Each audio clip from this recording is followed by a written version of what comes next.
Buenas tardes a todos y todas. Es un honor acompañar al Colegio de Ingenieros Civiles de Honduras en su 18º Congreso Nacional.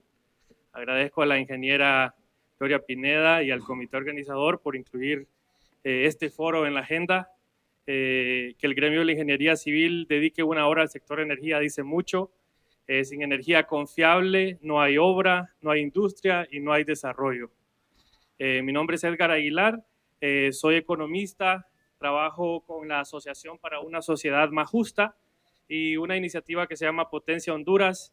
Desde Potencia Honduras impulsamos una reforma integral del sector eléctrico. Nuestra propuesta es clara, la ENE debe seguir siendo pública, pero debe ser una empresa despolitizada, con gestión profesional y con finanzas sostenibles. Bueno, permítanme solo darles un dato. Mientras estemos en este foro, la ENE va a perder casi 2 millones de lempiras por pérdidas insostenibles de energía que compra, energía que tiene que producir, pero que no factura de los consumidores. Y esta tarde pues tengo el honor de estar con un panel de lujo verdaderamente. Tengo acá al ingeniero Eduardo Oviedo, secretario de Estado en el Despacho de Energía, el ingeniero Guillermo Peña, gerente general de la Empresa Nacional de Energía Eléctrica, y el ingeniero Salomón Ordóñez.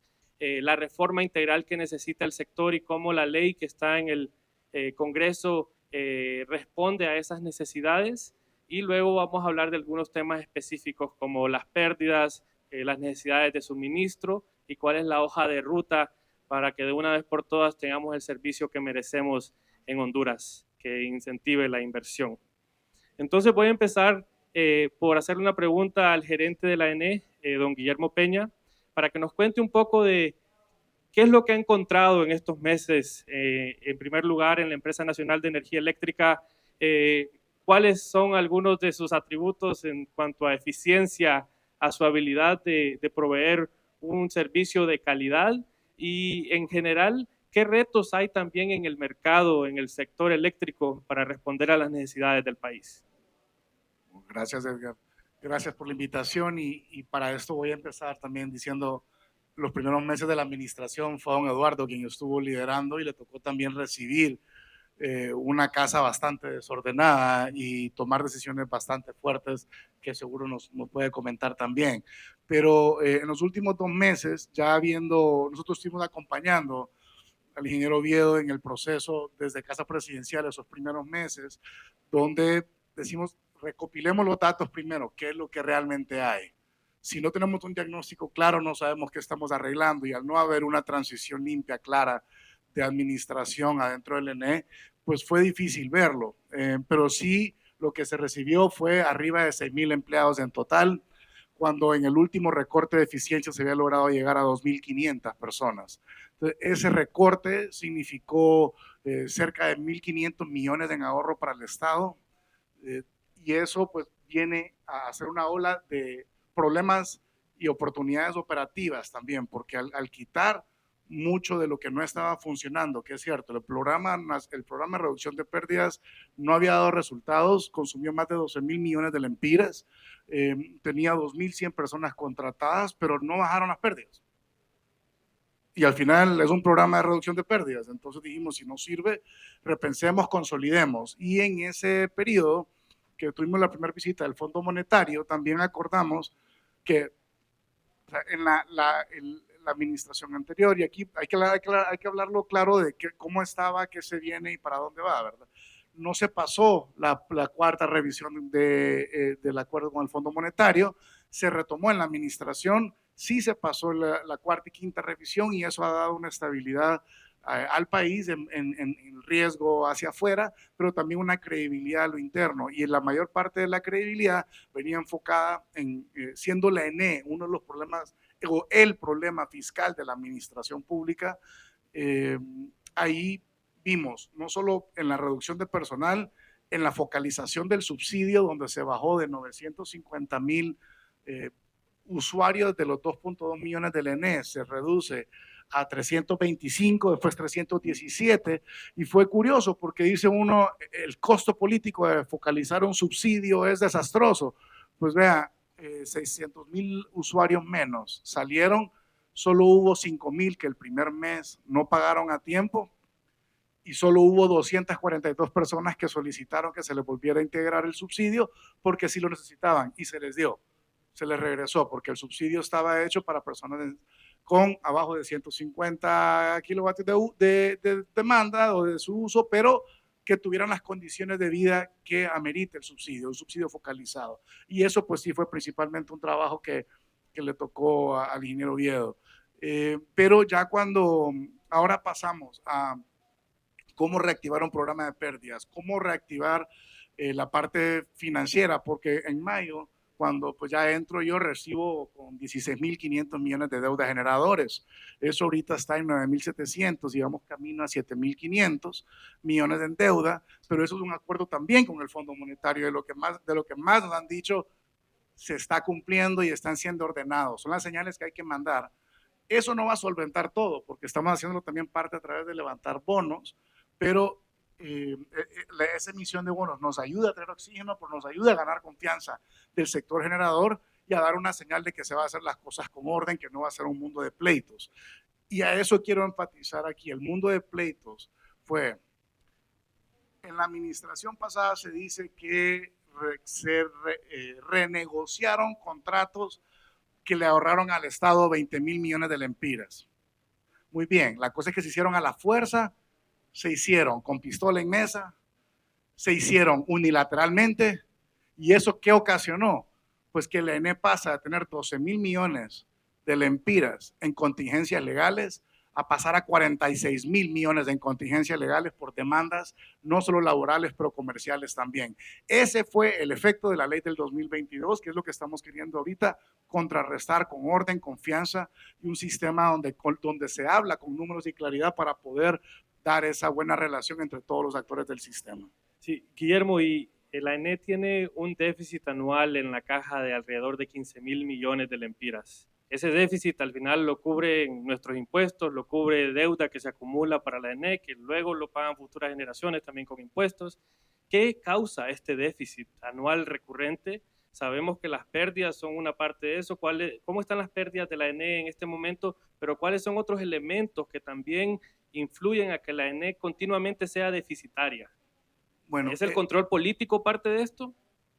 Yo diría, empecemos por cómo se componen esos 15.000, 16.000 millones al año, que hace 10, 12 años era 2.000 millones.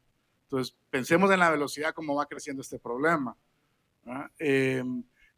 ¿Eso cómo se compone? Faltan 1.300 millones al mes, o faltaban ahorita por la reestructuración financiera, los ahorros que se han hecho internos, la reducción de personal, el reacomodo del presupuesto, ya logramos reducir inicialmente, ya el mes pasado, de los 1.300 millones de deuda que no cerraba la caja al mes a 1.100 millones, son 200 millones de lempiras ya en un proceso inicial de ahorro. Ahora, ¿qué es lo que está ahí en ese bloque?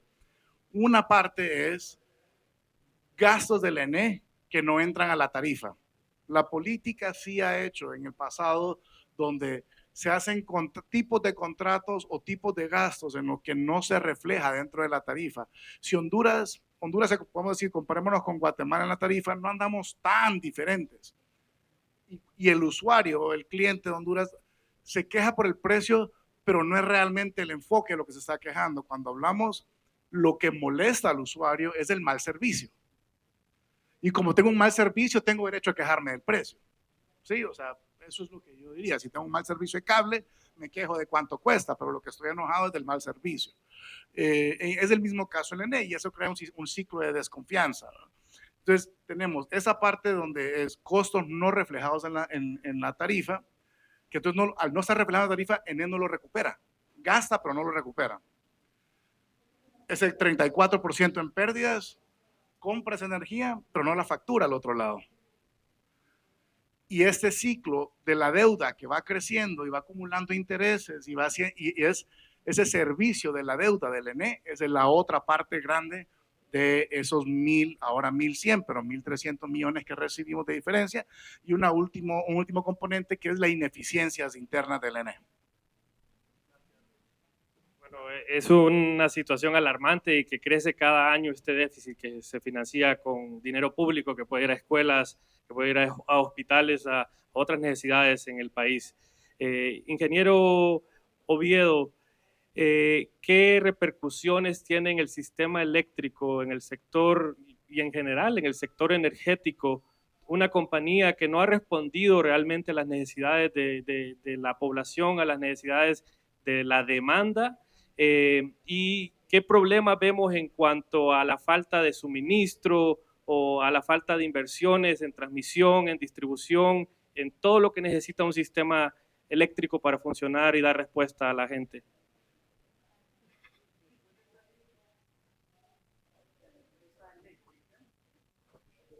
Pasé al Ministerio de Energía. ¿Aló? ¿Aló? ¿Aló? Al salir de la empresa eléctrica, pasé al Ministerio de Energía y mi perspectiva cambió. Porque la empresa eléctrica es uno de los componentes de la producción energética eléctrica del país. Desde el punto de vista de la generación de energía eléctrica, la ENE produce el 20% de la producción eléctrica del país. El otro 80% lo produce el sector privado. La ENE tiene la mayoría de las líneas de transmisión, salvo las líneas interconectadas centroamericanas, 2 líneas.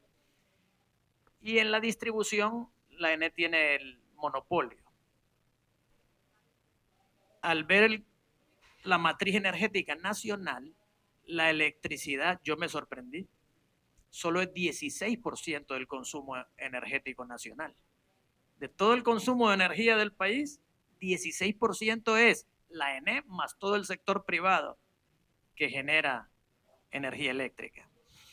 Me sorprendió encontrar que 28% del consumo nacional de energía es utilizar leña.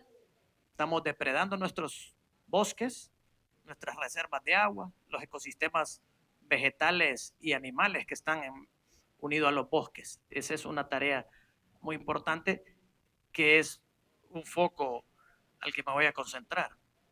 Luego tenemos un 25% de consumo de energía nacional en diésel, otro 22% gasolina y otros de menor escala como querosén, GLP y búnker. Haciendo un cálculo, digamos que 28% es la producción a base de leña, de energía, 62% combustibles importados, eso es catastrófico para el país. O sea, lo que les quiero decir es que no solo la ENE es el problema energético, hay un problema energético más amplio y costoso. 62% del todo el consumo nacional es estar importando combustibles en base a petróleo. Y si agarramos el sector eléctrico, la mitad es básicamente combustibles en base a petróleo. Entonces, si uno realmente ve toda la matriz, solo 8% de todo el consumo nacional de energía es renovable. Solar, eólico, ¿verdad? Hidroeléctrico. O sea, el problema es más grande para la nación que solo la empresa eléctrica. Ahora, la otra pregunta era sobre la empresa eléctrica en particular. ¿Me podría repetir? Bueno, con lo que nos mencionaba acá, ¿verdad? Un país, nos cuenta usted, todavía muy dependiente de la leña, cuando vemos que en el mundo el transporte ya se está electrificando, hay muchos sectores que se están electrificando. ¿Por qué en Honduras no podemos dejar de usar leña, dejar de usar estas otras fuentes y pues tal vez traer la inversión que se necesita en energías limpias para electrificar muchos sectores que todavía no están electrificados en nuestro país? Bueno, yo creo que esa es una de las tareas que el actual gobierno, el presidente en particular, se ha enfocado en traer lo que llaman combustibles de transición. Por ejemplo, gas natural o componentes del gas natural. Pero necesitamos asegurar las inversiones extranjeras para que estas empresas tengan. Por ahí es importante el tema de la ley.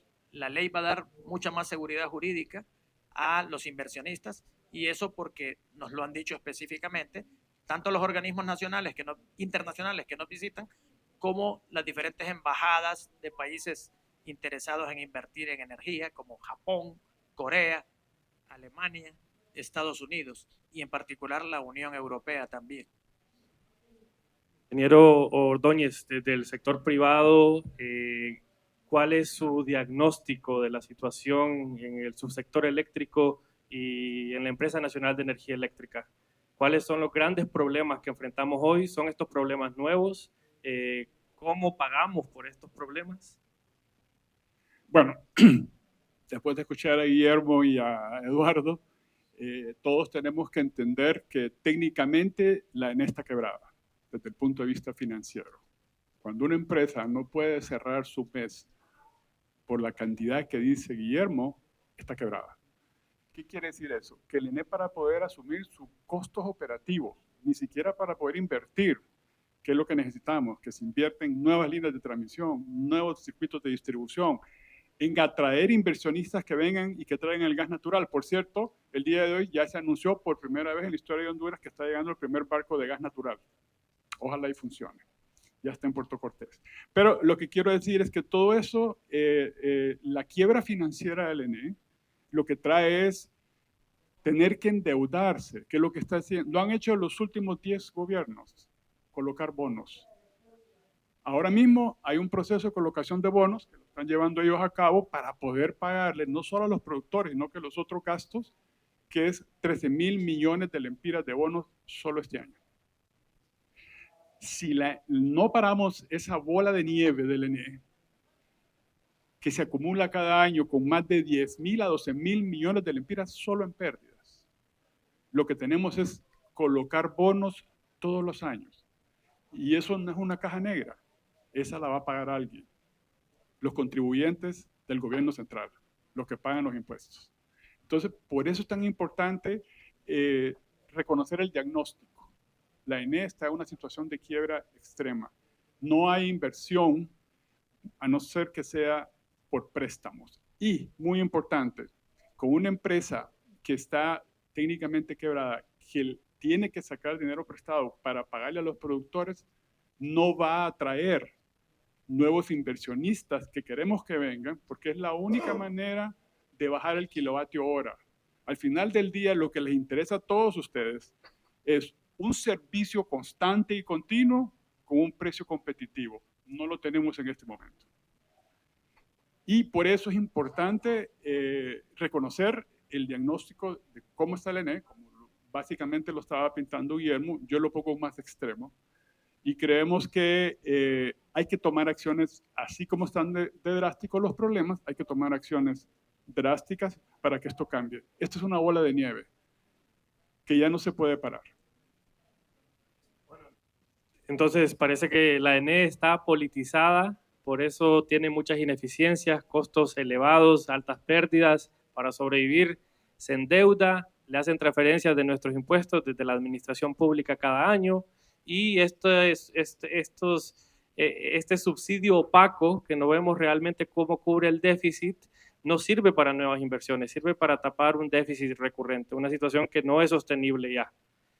Entonces, ingeniero Oviedo, la Ley General de la Industria Eléctrica ordenó desde 2013 separar generación, transmisión y distribución y crear un operador del mercado independiente. Pasaron 13 años sin ejecutarla. ¿Por qué esta vez sí se va a ejecutar y qué garantiza que la ENE salga fortalecida como empresa pública y que nosotros tengamos un servicio de mayor calidad? Ok, la bola de nieve no va a funcionar infinitamente. Todos ustedes saben que los recursos económicos tienen siempre un límite. La situación es que a medida que el Estado consigue fondos para avalar a la empresa eléctrica, se va endeudando el Estado. Ese es el aval. Y lo que llaman el espacio fiscal del Estado se está cerrando. Yo he preguntado a expertos cuánto tiempo tenemos. Si acaso el fin de este gobierno. Entonces, quien gane las próximas elecciones, si no cambiamos el patrón, se va a encontrar con que el Estado ya no va a poder seguir en el jueguito de los miles de millones y los bonos. Entonces va a empezar a haber flujo de caja que no va a permitir seguir dando el nivel actual de suministro. Por eso, como decía el ingeniero Ordóñez, hay que tomar medidas drásticas desde ahorita. Bueno, es que el nivel actual ya es muy malo, ¿verdad? Hay un déficit de alrededor de 400 megawatts en la potencia firme. Si vamos especialmente a la zona norte, todo negocio tiene que tener su propia planta de generación. El otro día le tomé fotos a un motor de un comedor restaurante, creo que andaba como por $25,000 el motor. Un costo más de operación para alguien que quiera poner un negocio. Entonces no podemos esperar más para traer las inversiones y hacer las licitaciones que necesitan. Pero bueno.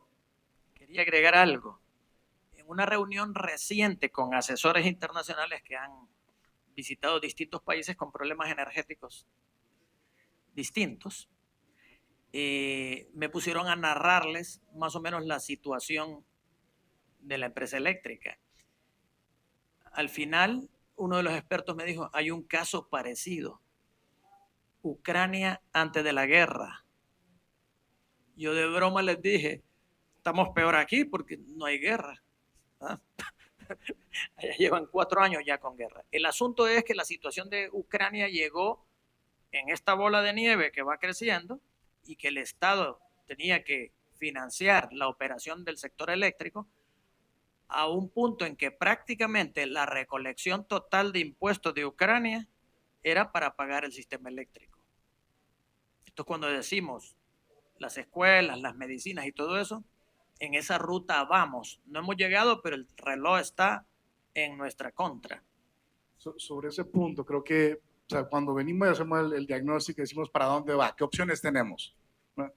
Entonces, vemos la propuesta que se trabajó de reforma de ley, que eso nos dice, es un ordenamiento del sistema para poder generar confianza, para que se abran mecanismos de inversión que se necesitan adentro de la empresa y dentro de la industria. Sin ese ordenamiento, los mecanismos de financiamiento dicen, no te voy a dar. Y eso fue lo que nos dijo el Exim Bank, la DFC de Estados Unidos, fue la que nos dijo varios de los multilaterales. Dicen, yo no puedo ponerle dinero de esa velocidad de transmisión si ustedes no están ordenados porque se lo quita todo distribución.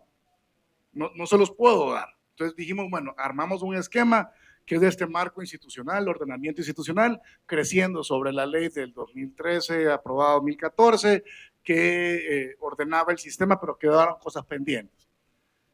¿Cuál es la segunda? Y eso nos permite crear confianza para poder atraer esos mecanismos de inversión. Segunda opción es la Secretaría de Finanzas, Hacienda Pública, el Tesoro Nacional tienen que decir, yo entro a cubrir. ¿Cuál es el caso similar de eso? República Dominicana. Mucho generador de Centroamérica se ha ido a Dominicana. ¿Por qué? Porque les pagan a tiempo. Sí, que te paguen a tiempo es una cosa buena, pero hay que ver atrás qué está pasando.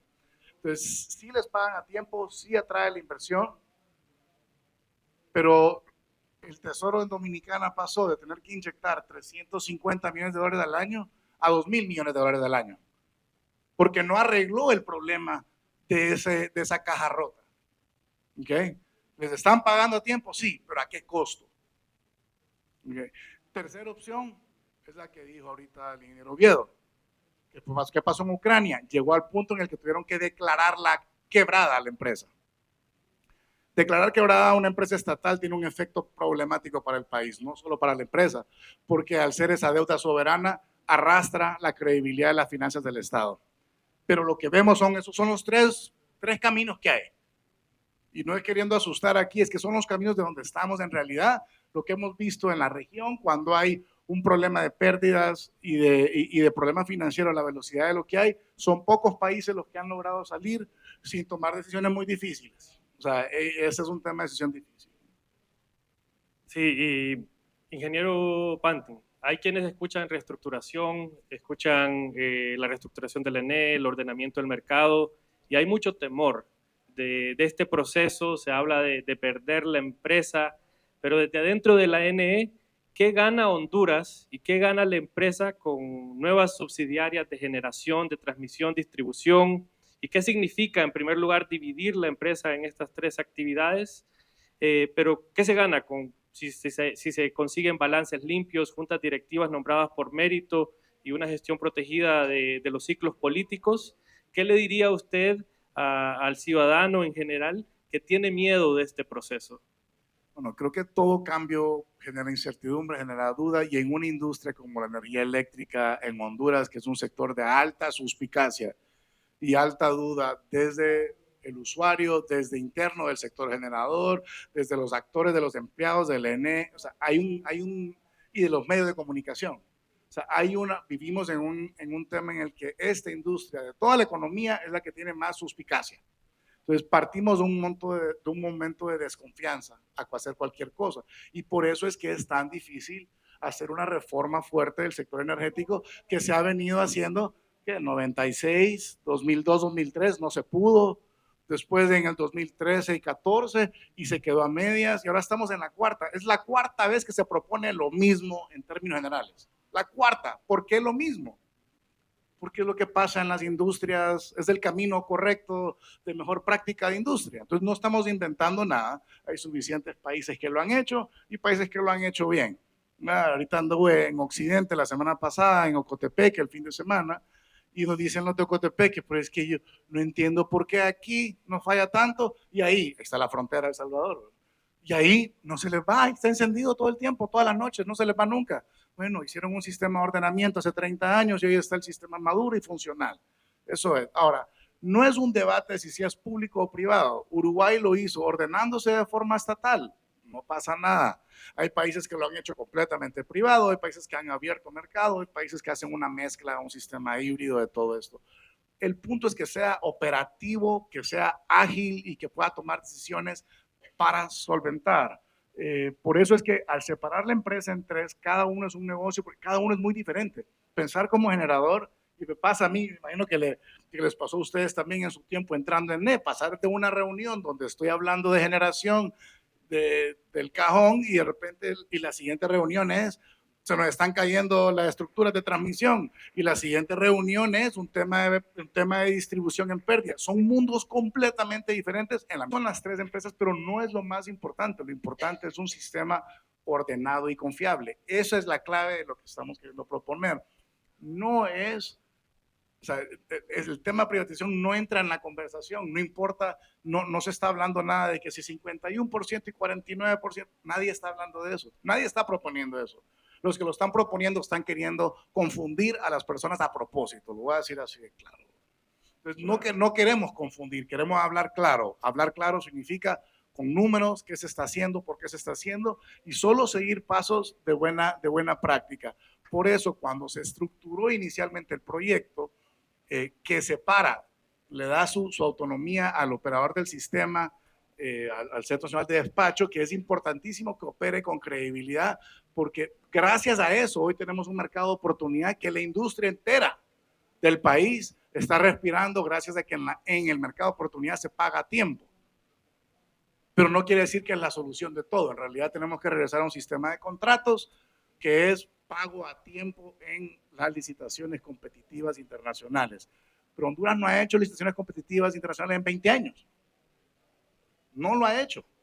Y eso genera parte de los problemas que vienen acumulados en el sistema. Pero para que se haga ese ordenamiento, debe estar separada el rol de distribución para que eso no le meta presión a transmisión y a generación, que creemos con los números iniciales, con ese ordenamiento inicial, ya generación y transmisión, en generación y en transmisión serían dos empresas que están en negro, en positivo, en un periodo muy corto de plazo y pueden asumir parte de la deuda histórica heredada y borrarla. Pueden. Entonces ya ahí salvaríamos dos de las tres piezas. Y el enfoque se va, ahora ya separamos el problema y nos enfocamos en el problema por separado. Pero las otras dos no están contaminadas. Transmisión lo que está es atrasado 15 años porque no tiene la agilidad para ejecutar y no tiene los fondos para ejecutar a la velocidad que necesita. Entonces, una gran parte del problema del país es que transmisión le tarda 15 años llevar de diseño a ejecución una línea de transmisión cuando se puede hacer en 3 o en 2. Sí, o sea, caso puntual, la línea que está corriendo ahí en medio del bulevar en Villanueva, afuera de San Pedro, que está corriendo por Pimienta, entonces se diseñó en el 2008 y se está terminando ahorita. Entonces, cuando pasa eso, no es un problema de generación, porque más bien el generador no puede conectarse a la red. Si un generador quiere hacer un proyecto más grande, más complejo, de mayor capital intensivo, no puede colocarlo, no puede inyectarlo a la red porque la red no aguanta. No hay dónde colocar. Hoy una planta de generación de 300 megas, si llega al país, y 300 no es grande ya, para que estemos claros, el Cajón ya no es de una planta grande. Ya no es, o sea, ponémoslo aquí en números. El Cajón que puede producir 300 no siempre debe de producir 300 por el control del embalse, porque es la batería del sistema, pero 300 de 2100 del pico. Ese es el tamaño del Cajón hoy. Ahora, lo que sí es que la ENE hoy está perdiendo 2 veces la producción anual del Cajón en sus finanzas. Entonces, ahí, o sea, como para ponerlo un poco en el contexto, es importante la separación porque ordena la casa, porque la industria conoce ese ordenamiento, entiende los 3 sistemas diferentes por cada uno operando en su naturaleza, distribución por sí mismo, transmisión por sí mismo y generación por sí mismo.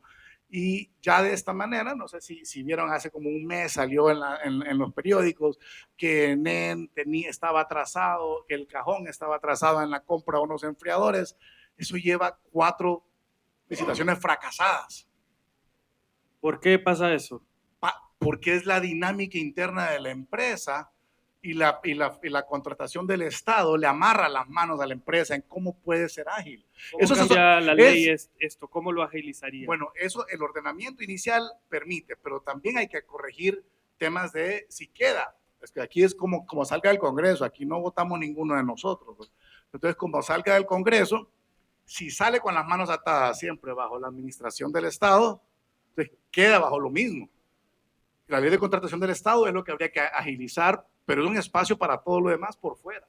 Pero internamente, si amarramos las manos porque queremos proteger con miedo, por incertidumbre y por el miedo político que se ha dado en el sistema, pues entonces estamos dejando que la nueva ENE nazca con las manos y pies amarrados y no pueda moverse con agilidad. Entonces, la ley que está en discusión no responde a todo y o sea, no se esperaba que responda a todo. Lo que se espera es que dé la señal de ordenamiento y le suelta las manos inicialmente para que podamos caminar hacia las licitaciones que son necesarias y ya con eso empezamos el proceso de confianza y buscar a bajar el costo de la generación para ENE Distribución.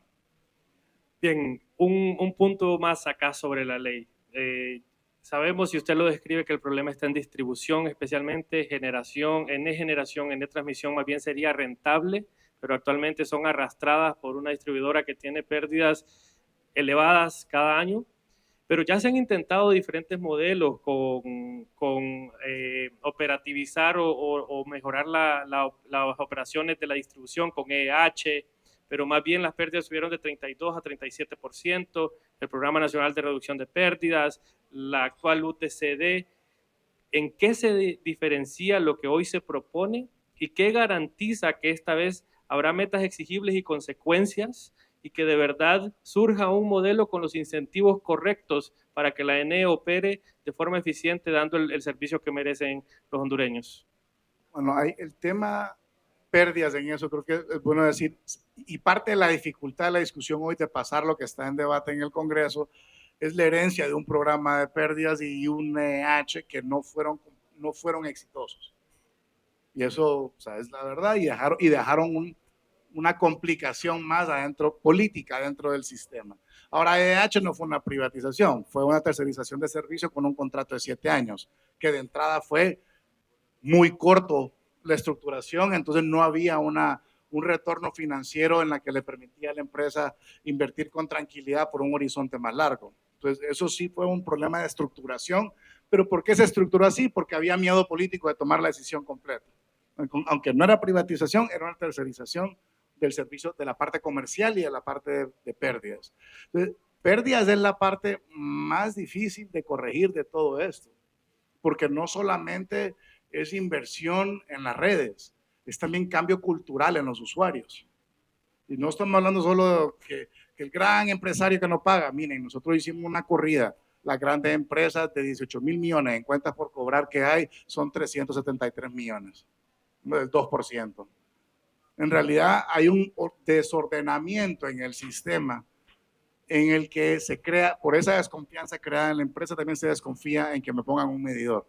O, problema todavía más grave, me parece, porque es operacional, la ley le dice a las empresas de distribución que tienen que colocar en 30 días al medidor al usuario que dijo, aquí está todo entregado, quiero pagar. 30 días. Él ha estado promediando 300 días en la colocación del medidor. ¿Por qué tarda tanto la ENE? Un tema operacional, así lo recibimos. Hasta lo que dimos es absurdo. Separemos entran 5,000 medidores al mes, nuevos, de todo tipo. De esos 5,000 se están atendiendo ahorita como 2,000 a 2,300 al mes. O sea, no hay una atención a lo que viene, como dice el presidente, agarren los calientitos, dice, que vienen poniendo. ¿Por qué? Porque dice, ese cliente no está enojado, solo quiere pagar, solo quiere recibir el servicio. Entonces viene la empresa o por displicencia o porque no es por falta de cantidad de medidores hoy. ¿No existen los incentivos en la ENE para responder ágilmente? Hay un desincentivo interno en el personal que llega al punto que creo que es lo más crítico de lo que hemos encontrado. Es absolutamente normal que un empleado de la ENE a los 2 meses de entrar a su plaza mete su demanda a la empresa. O sea, ¿cuál es la lealtad de un empleado nuevo que a los 2 meses la cultura es meter la demanda? Entonces, esta semana estuve firmando nivelaciones, 29 casos que ya están en tercera instancia en la corte, que ya son una obligación, reintegrarlos, donde salarios que subían, que cuando se fueron estaban a 17,000, tengo que regresarlos a 61,000 cuando entran. Y eso es sin los meses de salario caído. O sea, el sistema interno de la empresa laboralmente está roto. A pesar que nuestra empresa pública se maneje de manera ineficiente y al final lo que está atrás de esto es que año tras año, gobierno tras gobierno, muchas veces las colocaciones no se dan de forma técnica, de forma meritocrática, sino en base a compromisos políticos. Y esto solo es un ejemplo en la contratación de personal, pero también lo vemos en la contratación para compra de equipo, las mismas, no hemos tenido licitaciones verdaderamente competitivas, abiertas, y el ingeniero Oviedo. Sí, yo quería complementar un poco al tema de los medidores que hablaba el licenciado Peña. Cuando empezamos el gobierno, por supuesto tardó sus días porque, como ustedes saben, no hubo transición y llegamos a la empresa y no había, los administradores principales no estaban. Entonces, pero con el tiempo nos dimos cuenta que habían 70,000 solicitudes de medidores no atendidas. Y posteriormente empezamos a investigar el Programa Nacional de Pérdidas. Había 300,000 medidores en las bodegas. Yo todavía no... ¿Cómo es posible que no colocamos 70,000 y compramos 300,000? Entonces ya ustedes respóndanse solos. Por gracia de Dios, ahí están los 300,000, el Tribunal Superior de Cuentas está haciendo los inventarios para que la ENE tome posesión y ya tenemos los equipos para confrontar más de un año de medidores. Bueno, ya que entramos en este tema de pérdidas, solo una pregunta, ya que usted lo menciona sobre el Programa Nacional de Reducción de Pérdidas. ¿Cuál es el progreso que ha habido con el Comité de Liquidación del Programa Nacional de Reducción de Pérdidas? ¿Y va a haber un reporte público del inventario y de cómo se manejó el programa y qué es lo que queda para uso ahora de lo que necesitamos, unas nuevas acciones y una unidad de reducción de pérdidas sostenible? ¿Cuál es el avance ahí? Bueno, avance operativo es que creamos ahora una gerencia de pérdidas adentro de la UTCD. UTCD es lo que quedó como un remanente de EH, que es más ágil que en distribución. Entonces, tanto por temas de contratación, compras o administración de personal o cuadrillas, se hace por ese mecanismo porque es más ágil. Entonces, unificamos ya la parte pérdidas a eso, ya se encontró un gerente esta semana, se encontró ya un gerente de pérdidas y ya se está en la afinación final del plan para reducción de pérdidas, que no hay financiamiento para ejecutarlo porque la empresa no puede asumir ese costo. Entonces ese FinCEN tiene que aceptarlo para decir sí, vamos a financiar esto. Tenemos que hacerlo. De nuevo, eso es un problema que ya sobrepasa a la ENE, es un problema de Estado. Ahora, para el tema, son 19 bodegas alrededor en el país que estaban llenas de material del programa de pérdidas, 1.800 millones en inventarios aproximadamente, sentados, cables para 7 años, o sea, impresionante lo que había allá y no se estaba colocando. Entonces, bueno, en el lado bueno, ya no tenemos que invertir en todo ese material porque ahí está. Lado malo, como no era como el programa de pérdidas no era creado, no era unidad legal de la ENE, sino era un programa creado por la ley del 2022, ese inventario era del programa, entonces ENE no lo puede tocar.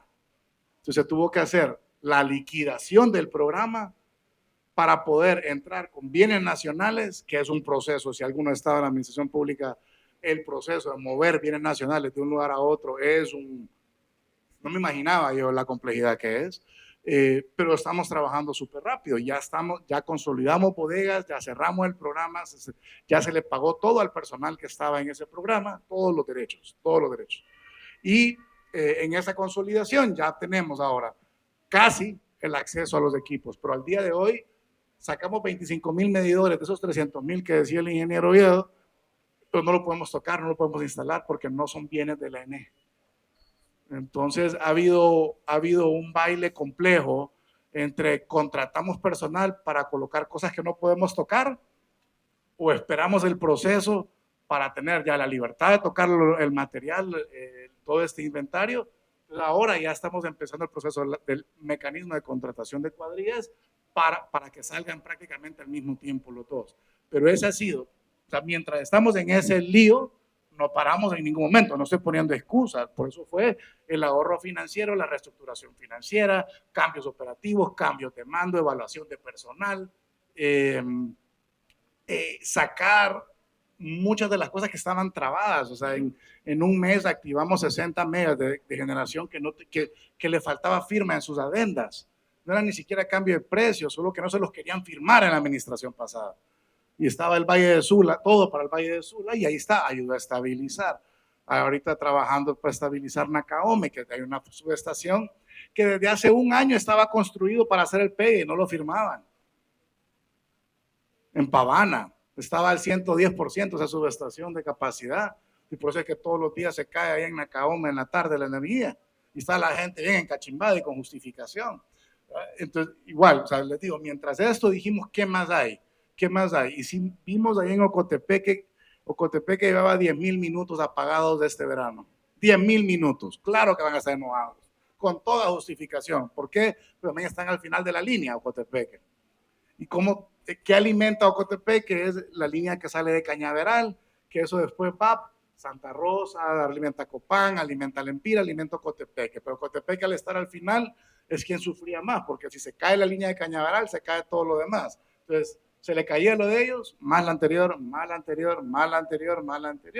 Entonces ahí enfocamos en una línea que nos estaba fallando muchísimo, y lo que vimos, hicimos un levantamiento completo de esa línea, era mantenimiento lo que le faltaba.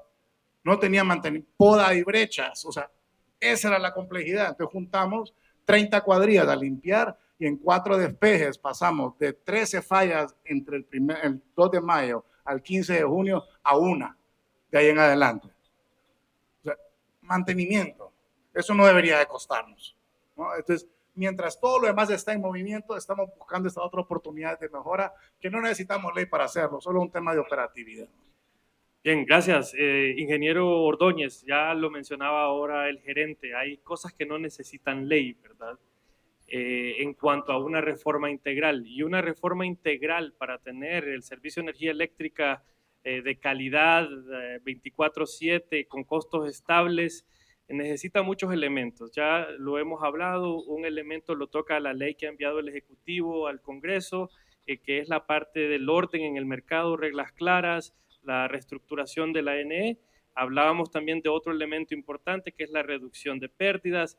¿Qué otros elementos debe de incluir una reforma integral? ¿Qué elementos sí deben de considerar para que los incluya una ley, pero qué elementos tal vez deben de estar fuera y son más de la operación de la ENE, son más de regulación o de reglamento? para garantizar que tenemos un sistema eléctrico más moderno? Bueno, para completar el tema de la separación del ENE, no basta decir separación.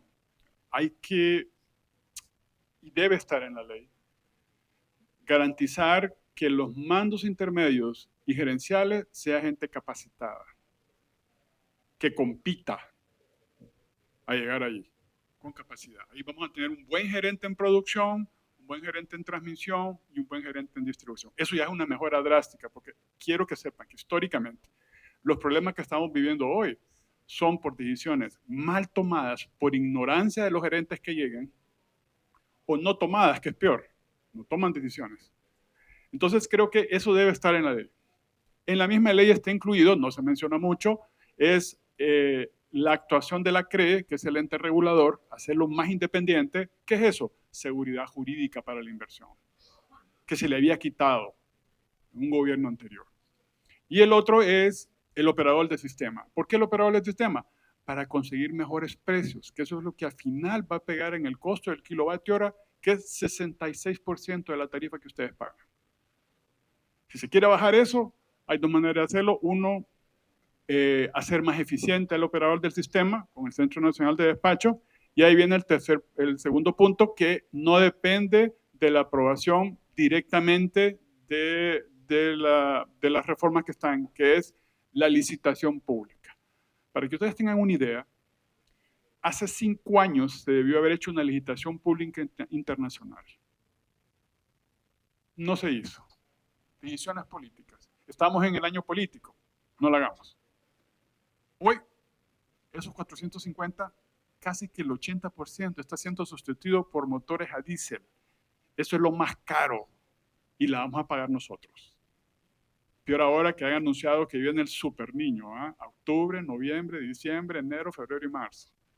Eso afecta a la producción y obliga a producción más térmica, que es o combustible de búnker, y en este caso casi que 400 megavatios de diésel.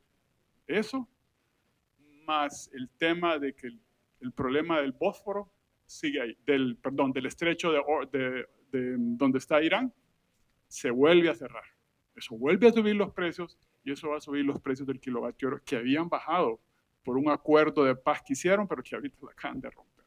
Entonces yo creo que es importantísimo y es la única manera en que vamos a bajar sustancialmente la tarifa, ¿no? 66% de la tarifa que ustedes pagan es el costo del kilovatio hora que se produce en el país. Tenemos que bajar eso. ¿Cómo se baja? Licitaciones públicas internacionales. Pero no solo hacer la licitación, hay que hacer que vengan 20 o 30 participantes para que entre ellos se maten y calga el mejor precio, que es lo que hace Guatemala, que es lo que hace El Salvador. Entonces, para eso, ahí vienen las reformas. Necesitamos una ENE con cara limpia. Al menos las pérdidas no se reducen drásticamente en un año. Eso es mentira. Va a tomar 5 o 10 años volver a un esquema, bajar de 38 que está en este momento para probablemente llegar a 28. Es mucho mejor que 38.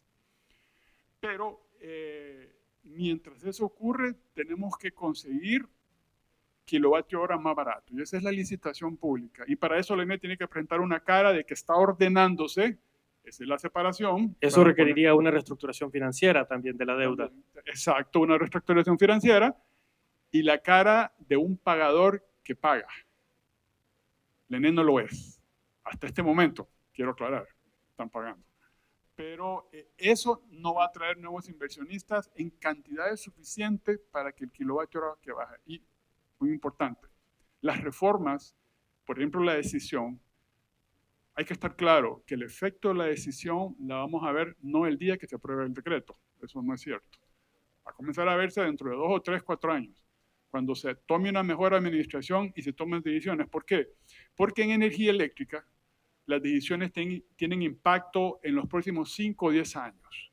No son decisiones que se ven de inmediato. Entonces, todo eso es lo que se debe hacer. Obviamente ya Guillermo lo habló, las pérdidas, pase el decreto o no, vamos a tener que entrarle a las pérdidas. Y ahí en las pérdidas está la parte más difícil que tiene que ver con nuestra cultura de pago. que no la tenemos, por lo menos en energía eléctrica. Y al punto de que la reducción de pérdidas representa de todas las pérdidas, que son técnicas y no técnicas son las que nosotros llamamos hurto, casi que el 60%. Eso tranquilamente representa unos 8.000 millones de lempiras al año que estamos perdiendo, sin parar. Es un hoyo que se va, no lo volvemos a recuperar, solo lo vamos a pagar lo que estamos pagando al gobierno, ¿verdad? Entonces, sí es importante que, aunque las reformas se están atrasando, y es lo que dice Guillermo, ya están tratando de arrancar las pérdidas, hay que preparar el documento de licitación, 1.500 megavatios, que entiendan que aunque se haga en el primer trimestre del 2027, los efectos reales de esas nuevas plantas, que deberían venir con kilovatio hora más barato, lo vamos a ver allá por el 2030. Ya estamos 5 años atrasados. 5 años. Y vamos a pagar esos 5 años con motores diésel. Ya lo estamos haciendo. Entonces, eso es importante, la licitación. Obviamente, lo que dice Guillermo, el exceso de personal en el ENE, hay que hacerlo transparente y honesto. Eso es politización. Eso es politización. Entonces, es difícil decirle al lobo que apruebe un decreto para que no se coman las ovejas, ¿verdad?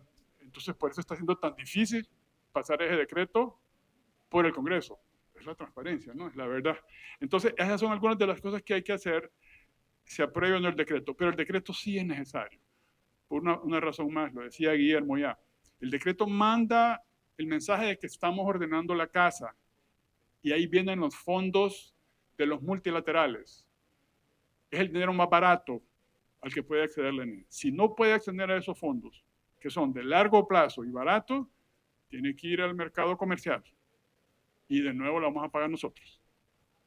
Entonces, sí hay elementos importantes que se pueden hacer antes o después de la aprobación, pero la aprobación es un complemento inicial para llegar a ese punto. Y, finalmente, un mensaje. No inventemos el agua caliente. Miremos a nuestro alrededor. Miremos Guatemala. Miremos El Salvador. Miremos Costa Rica. Miremos Panamá. En Centroamérica, el que tiene mayores pérdidas totales se llama Honduras, 38%. El promedio de Centroamérica, de todos los países, es 15%. Hay países en Centroamérica como Costa Rica y Panamá que han llegado al 12%, mientras nosotros no conseguimos bajar de 34%. Eso lo podemos ver en los países de alrededor, no tenemos que inventarnos. Y ahí están las soluciones, y parte de las soluciones, es importante mencionarlo, estas reformas vienen de haber visto estos ejemplos. Claro, hay que reconocer, algunos de los países, como El Salvador y Guatemala, sí fueron al extremo y privatizaron todo. En este momento pareciera que el momento político no lo va a permitir en Honduras. Bien, interesante que usted menciona la situación en nuestros países vecinos, donde hace más de 20 años ya los mercados eléctricos se abrieron y donde hay participación pública y privada, y por eso vemos que El Salvador hasta ya está hablando, por ejemplo, de energía nuclear. Están hablando ya nuestros vecinos de traer los data centers, ¿verdad? Ese tipo de oportunidad que perdemos en el país por un sistema totalmente rezagado.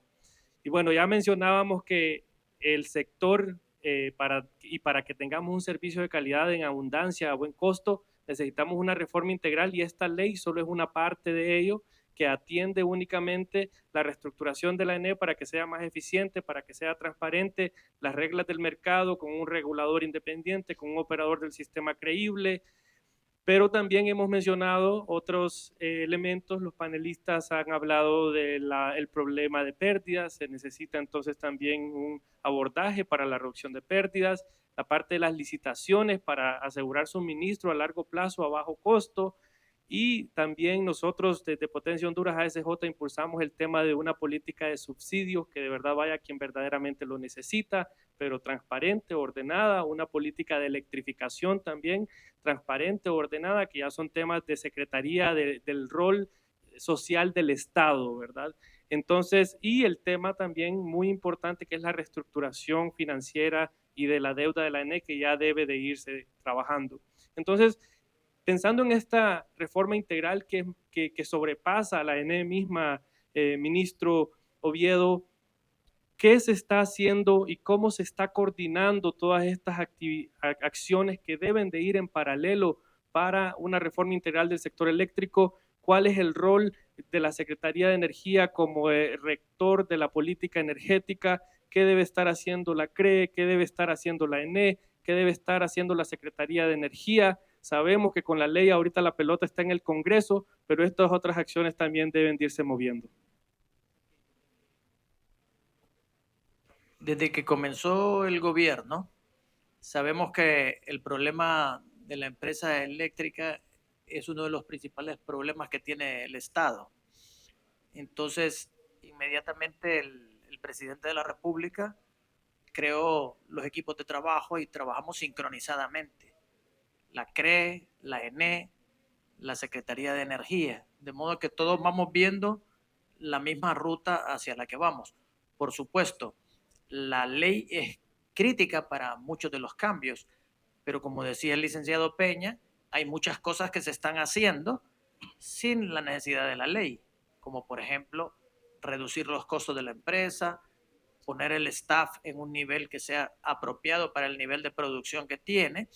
El tema de los subsidios, se dieron subsidios en forma indiscriminada en la ley del 22, aunque la ley dice que tiene que ser focalizado a los hogares más vulnerables, se dio sin hacer eso, y eso en aquel momento significó 1.100.000 medidores de los 2.150.000 que tiene la ENE, o sea, la mitad de los clientes pagando cero.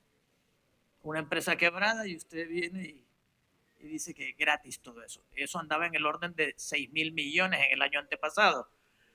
Uno de los ingenieros de la empresa que maneja estos temas, en el punto donde él estaba ubicado no tenía información tan detallada para focalizar, pero hizo una focalización macro, o sea, decir, ok, voy a quitar los barrios ricos de Tegucigalpa y San Pedro Sula. Y él bajó de 1.100.000 a 950.000, 150.000 familias en Honduras abajo del nivel de pobreza. Entonces se hizo la focalización, ya el licenciado Peña explicó, y se bajó de 4.000 millones a 1.500 millones de subsidios, 2.500 millones de ahorro para el Estado en subsidios, pero sin vulnerar pues a las familias que realmente lo necesitaban. Y entonces se le pidió a la gente que estuviera inconforme que presentaran sus reclamos, y el número no me acuerdo exactamente, pero era 242 personas dijeron, me quitaron el subsidio y yo soy merecedor. Se hizo el análisis, pero imagínense, al bajar 600.000 clientes, quiere decir que el enfoque fue fabuloso, ¿verdad? No sé si ya terminé de contestar todo. Sí, tal vez acá para agregar, ¿verdad? Asumiendo que se apruebe la ley, ¿cuáles van a ser las siguientes acciones? ¿Cómo se va a garantizar que se realice cada acción para que la reforma se implemente de forma efectiva? ¿Cómo nos vamos a asegurar de que hayan equipos técnicos tomando las decisiones con las asesorías necesarias, tanto de cómo se conforman las nuevas empresas, cómo se subsana la deuda de la NE y estos otros elementos? Y luego de esto vamos a abrir para 3 preguntas del público rápidamente, porque ya estamos sobre tiempo y culminamos. Ok, como le digo, yo estoy en la visión general de todas las empresas del sector, pero en particular en la empresa eléctrica, el plan de trabajo se nos presentó porque trabajamos en equipo, pero tal vez el licenciado Panting nos puede dar algunos detalles del equipo que se está armando para confrontar lo que habría que hacer una vez que se haga la reforma. Bueno, ahí lo que tenemos es un cuadro de asistencias técnicas ya, no sé si notaron, pero vieron los multilaterales siendo públicos apoyando la reforma. La razón es porque se construyó no solamente para que pudieran colocar fondos y nos ayuden a crecer proyectos, pero porque es un ordenamiento del sector que permite que el Estado entero vuelva a tener más acceso a fondos. Entonces tenemos ya una serie de asistencias técnicas con Banco Mundial, BID, Banco Centroamericano, CAF, donde cada uno va ayudando en un espacio nuevo la transformación de la empresa, definir los roles del personal, el modelo de negocio de cada una de las 3 empresas, El Banco Centroamericano quiere apoyándonos en hacer el Project Management Office de seguimiento interno del ENE en la estructuración. O sea, todo, de verdad, del otro lado hay muchísimo que ya está organizado y por eso tenemos el apoyo de ellos como parte del proceso. Pero no es, o sea, no hay invento en lo que estamos haciendo, sino es un proceso que nos debe de tomar entre 12 y 18 meses, empujando 12. Nos dicen que no podemos en 12, pero como tenemos la misión de hacer todo rapidísimo y bien hecho, pero tenemos que hacerlo más cerca de los 12 meses para la separación y ordenamiento de las 3 empresas. Eso significa, de nuevo, ese tipo de asesorías técnicas de parte multilaterales. Ya para el proceso de la ley nos ayudó el Departamento de Estado, el Departamento de Energía de Estados Unidos. Deloitte hizo antes de que presentáramos al Congreso, ya Deloitte y su equipo especialista de energía había hecho el análisis de los textos y se fueron mejorados. Entonces hemos venido, le digo, mucho encalladito, mucho no se cuenta, mucho no sale a los medios, pero sí buscando establecer, haciendo las cosas bien y dando pasos seguros de lo que estamos haciendo. Por eso es que también hacer una propuesta de reformas o contrarreformas ahorita no es tan fácil que las hagan, porque hay un trabajo bastante bien armado atrás, que se pueden tomar elementos, pero lo importante ahorita es que ya demos el paso. Lo que sí quiero, agregando aquí solo para cerrar, hablamos mucho de las cosas que están malas, pero ¿qué es lo que queremos activar en realidad? Aquí me pongo yo mi gorra de economista. ¿Dónde está la parte de la economía que no está activa hoy, que deberíamos de meter a la economía si arreglamos las cosas? Entonces nos fuimos a buscar adentro de ENE cuántas solicitudes en megas había de empresas y personas solicitando conectarse, que la empresa había dicho no puedo venderles. Son 585 megas en los últimos 5 años de solicitudes de conexión. Eso quiere decir que hay 25% más de la demanda pico de hoy, y eso es de los que solicitaron, de los que llegaron a solicitar. Hay un montón que no llegan ni siquiera a solicitud porque se desencantan con el país antes. Entonces, pongámosle precio a eso, son 2,000 millones de dólares más en la economía si eso estuviera activo. Lo que hoy arrastra la economía de Honduras es el sector energético. No se puede atraer, lo hablamos con el ministro, con Pamela Marinakis, ya no pidamos cuántos millones quieren invertir, pida cuántos megas necesita para saber si podemos y a dónde lo necesita. ¿Por qué? Porque al final estamos queriendo hacer una reforma del lado de la demanda.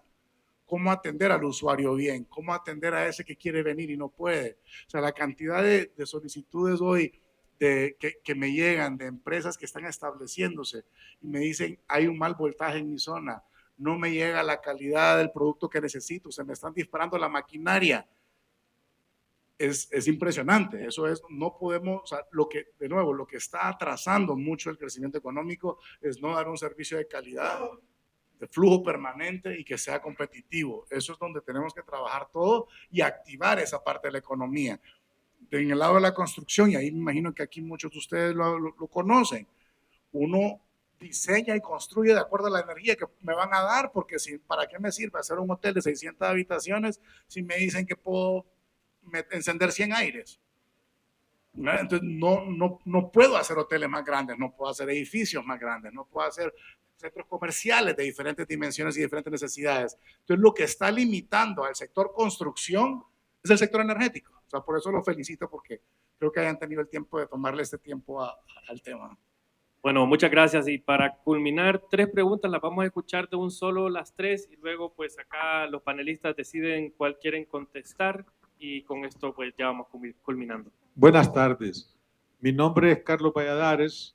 Trabajé 33 años con la ENE, específicamente en la parte de diseño de proyectos hidroeléctricos, como trabajé también en la construcción del cajón desde que se comenzó hasta que se terminó, y trabajé también en la línea de transmisión para darle energía al Valle del Aguán. O sea, digo esto para darle, desde que conozco el área de la ENE bastante amplia. Yo solo quiero referirme a 2 puntos, más que todo como aportar idea. Pues. En primer lugar, vamos a licitar un proyecto cualquiera, ya sea proyecto hidroeléctrico, pero digamos un proyecto hidroeléctrico. Vamos a licitar un proyecto hidroeléctrico. Fulano y tal ganó la licitación. Cuando este viene a firmar contrato a la negociación, durante todo el tiempo que yo estuve ahí, yo siempre estuve sosteniendo el ENE, pero nunca me hicieron caso. Hay un caso bien importante. El contratista que viene busca un préstamo en los bancos internacionales. Y los bancos internacionales le dan un periodo de 8 hasta 10 años para pagar su deuda. Entonces, ellos exigen una garantía de compra de la energía que él va a vender. Pero ¿qué pasa cuando este viene a negociar con la ENE? Firma por 40 años y le dan la garantía de compra de 40 años. La garantía de compra solo debe ser por el tiempo del financiamiento que él tuvo que obtener. Después de los 8 o 10 años, debe pasar a la cuota, a las cantidades normales de compra, a lo que el sistema exija. Tenemos casos ahorita de que hay empresas que no están generando, pero están cobrando. Y el otro caso que yo quería hacer una consulta es que yo lo veo así. Estoy de acuerdo totalmente con la separación de lo que es generación, transmisión y distribución. Pero yo me pongo en el caso. Si yo soy generador y a mí el ENE me pide tantos megawatts, yo se los doy. Y el ENE me los paga. No hay problema. Viene ahora el contratista de la transmisión. Perfecto, transmítala y se le paga. ¿Qué soporte le van a dar a ustedes al que se haga al que adquiera la responsabilidad de la distribución? Con ese montón de ladrones que hay, en primer lugar, en los barrios terribles donde no se puede entrar por las maras, no pueden ir a cortar la luz, ladrones con mucho dinero que pagan para que no les cobren y cosas así. Y él quiere recuperar su dinero de la energía que vendió y va a necesitar un soporte coercitivo para poder vender su producto. Eso era todo. De acuerdo, muchas gracias. Escuchamos una pregunta más y luego los panelistas contestan.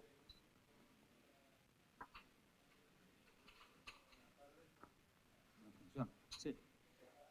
Bueno, yo soy Félix Valerio, vivo en La Ceiba y sufrimos por los problemas energéticos.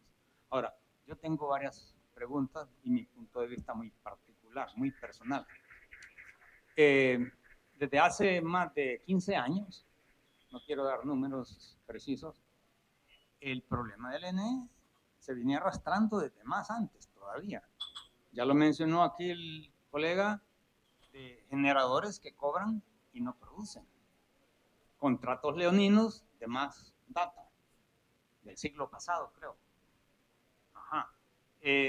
Yo pienso que se puede hacer una separación, ¿verdad?, de distribución, generación y transmisión, ¿no?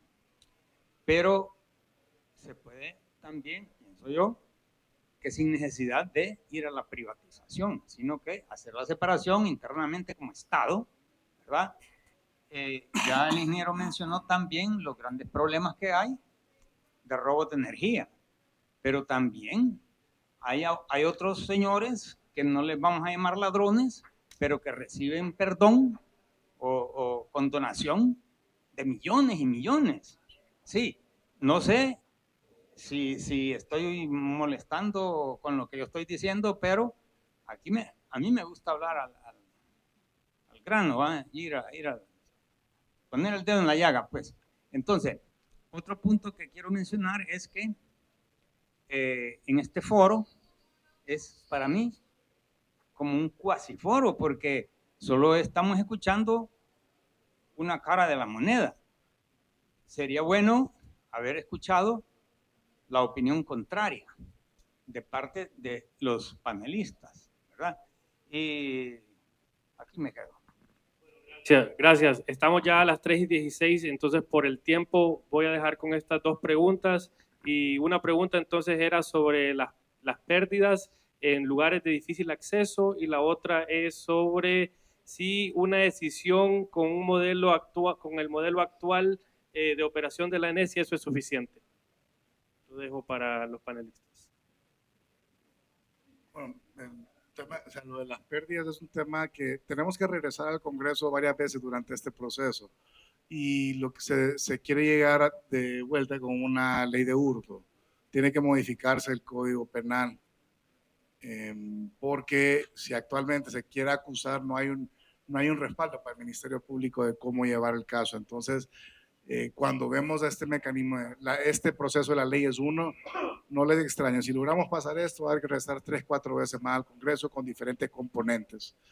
Y es mejor hacerlo, lo que creemos en este caso, es mejor hacerlo en bloque que uno que solventa todo.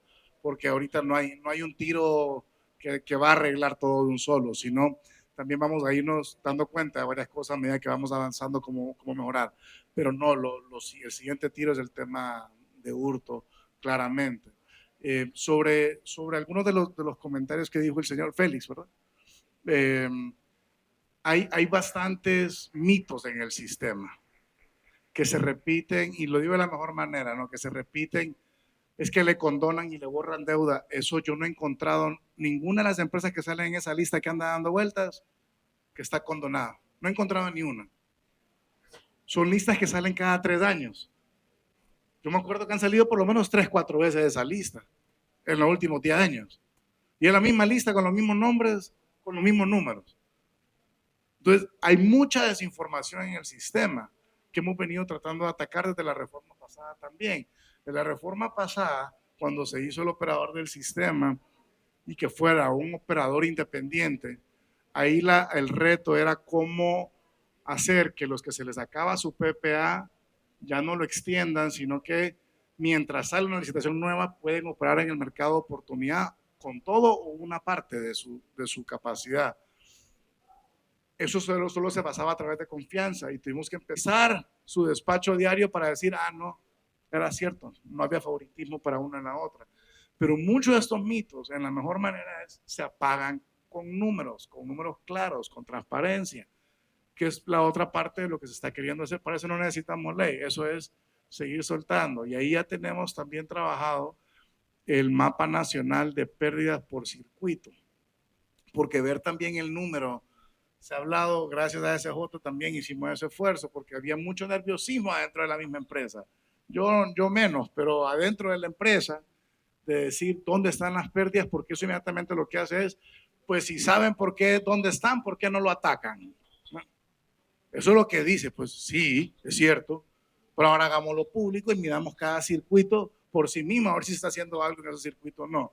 Y midamos cuántos circuitos los llevamos de rojo a verde en este periodo, pero uno por uno, porque si vemos las pérdidas a nivel nacional, que hay, uno dice 38, otro dice 34, que también es un tema de discusiones, lo que nos importa es que cada circuito esté tranquilo y funcional, que se puede inyectar la energía donde se necesita inyectar, que el usuario reciba lo que está demandando y que la calidad del producto sea de lo que está como dice el rango de la regulación. Entonces, para poder hacer eso, bajarlo a nivel de circuitos, que ya está listo, ya van a poder verlo todos los meses actualizado en la página del ENE, circuitos en tiempo, mes a mes, de cómo van las pérdidas en cada circuito, porque son muy diferentes uno al otro. Hay circuitos que son mucho más industriales que otros, otros son mucho más rurales, unos son muy largos, son problemas técnicos más bien, otros son densos y urbanos. Entonces, hay como 8 estrategias diferentes para diferentes circuitos. No todo es igual, no todo se mide con la misma vara, no todos los comportamientos de los usuarios son iguales. Para eso hay que lograr ir bajando el problema de un entero a verlo por pedazos para poder actuar con cada uno de ellos. ¿Alguien más quiere agregar a la respuesta? Si no, yo me disculpo, pero ya estamos sobre tiempo, pero les invito a que cuando los panelistas caminen, pues se acerquen y les hagan alguna otra pregunta. Muchas gracias por el tiempo, a los panelistas también, y tal vez solo termino con esto. En una frase que me diga el ministro de Energía, el gerente de la NE, cuál es un compromiso, una acción concreta que esperan cumplir en los próximos años, tanto en la NE como en el sector eléctrico, y don Salomón Ordóñez, algo que él espera ver en el sistema eléctrico y el funcionamiento de la NE. Ministro Oviedo. Como decía mi compañero, el ingeniero Ordóñez, fuimos compañeros en la ENE hace muchos años y estamos muy contentos hoy aquí en el SICH porque el nombre del Congreso, el ingeniero Ramiro Zúñiga fue jefe de nosotros. Entonces es un honor, yo siento emoción, yo creo que también tú, ¿verdad? Y lo otro, encontrar amigos de antaño y que todavía nos llevamos de ingenieros civiles aquí.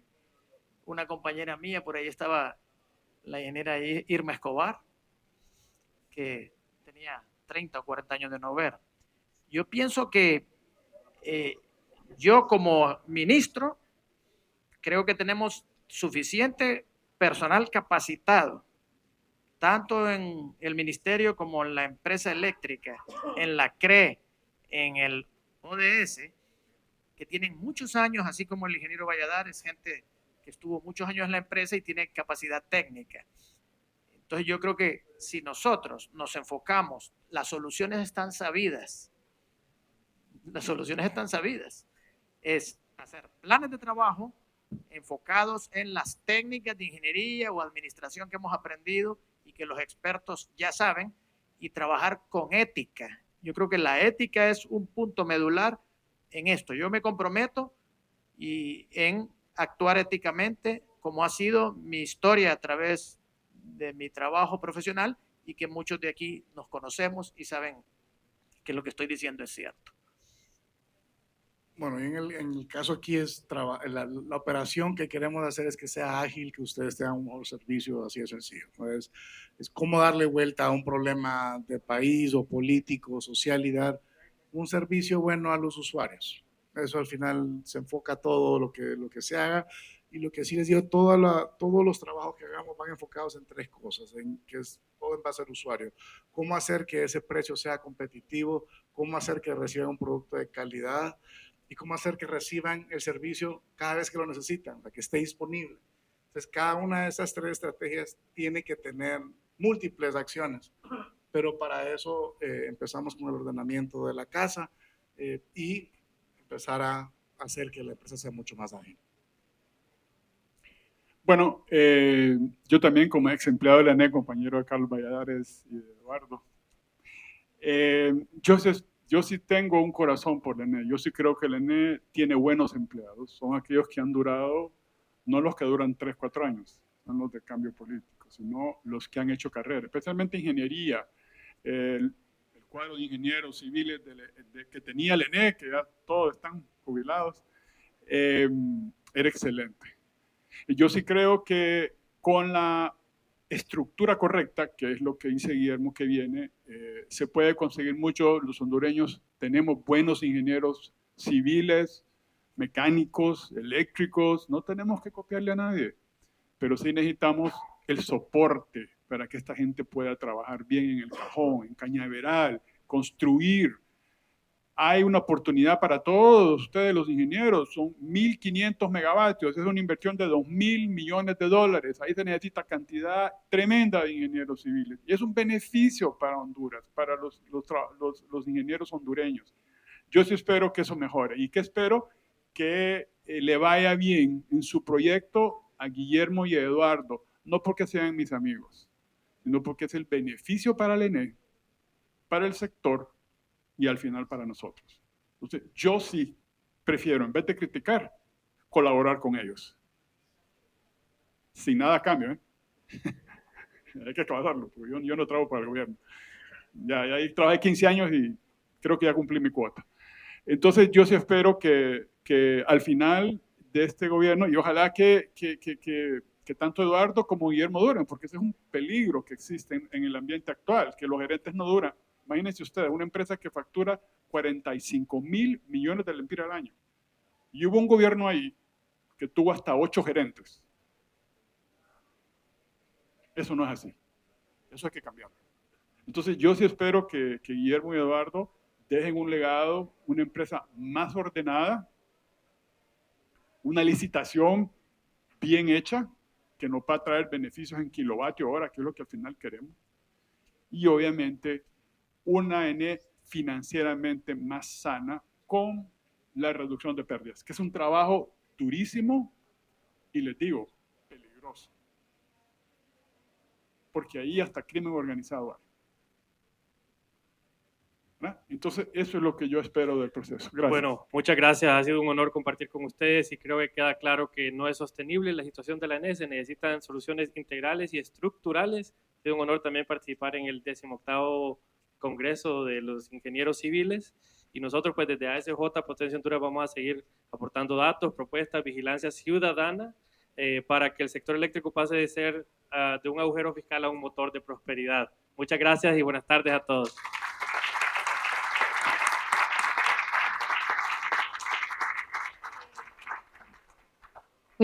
Muchísimas gracias a todos, especialmente a nuestros 3 panelistas e igualmente al ingeniero Edgar por moderar con tanta claridad en este foro. Y ahora le daré el espacio a la ingeniera Aixa Gómez de Zelaya, quien dará los respectivos reconocimientos. Muchas gracias.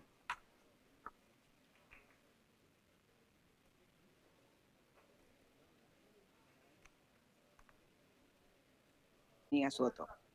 Su conocimiento, experiencia y visión profesional constituyen un valioso aporte al fortalecimiento de la ingeniería civil y a la formación continua de sus profesionales. Aixa Gómez, por el comité organizador, ingeniero Tania Murillo, presidenta del Colegio de Ingenieros.